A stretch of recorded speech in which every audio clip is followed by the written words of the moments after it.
Hi, so this is the explanation for the cart slowing down to the left or in a negative direction. So what we expected for a cart slowing down to the left or a negative direction would be a parabola, you can say. Uh, really opening to the side, the lower part, which is what we got on our position time graph over here. We have a curve, slight, but it is a curve. And for this, I just took the best linear fit, and I got this equation: x equals mt plus b, which is our position equals our uh, slope times our time plus our initial position represented by b. Our slope is negative 10.63 inches per second, which is also the average velocity.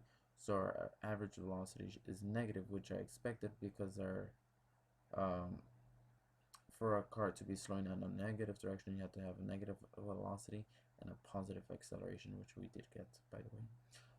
Our slope, our y-intercept, or our b, is negative 2.5979 inches.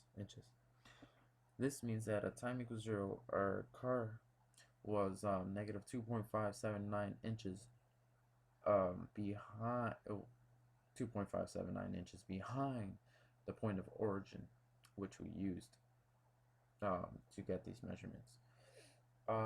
This is exactly what we got for what we expected to get for a cart that is slowing down in a negative direction.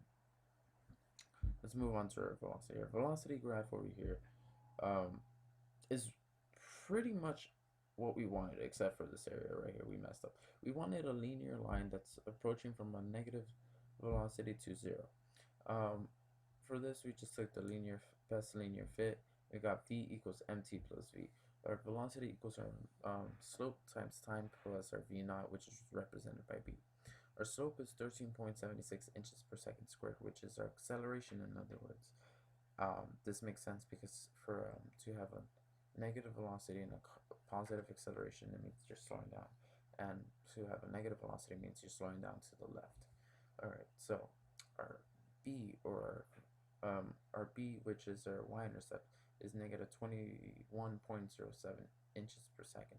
This means at a time equals 0, our card is going negative 21.02 inches per second. This is our v naught, or velocity at times equals 0. Um, this is what we wanted. Our I also took the integral for this equation because the integral is just basically the area under the curve, and for the area under a velocity curve, that is just your displacement, or if you're going from position equals 0 like we did, it is just your change in position. Our change in position should be approximately negative 16.14 inches, which is what it seems like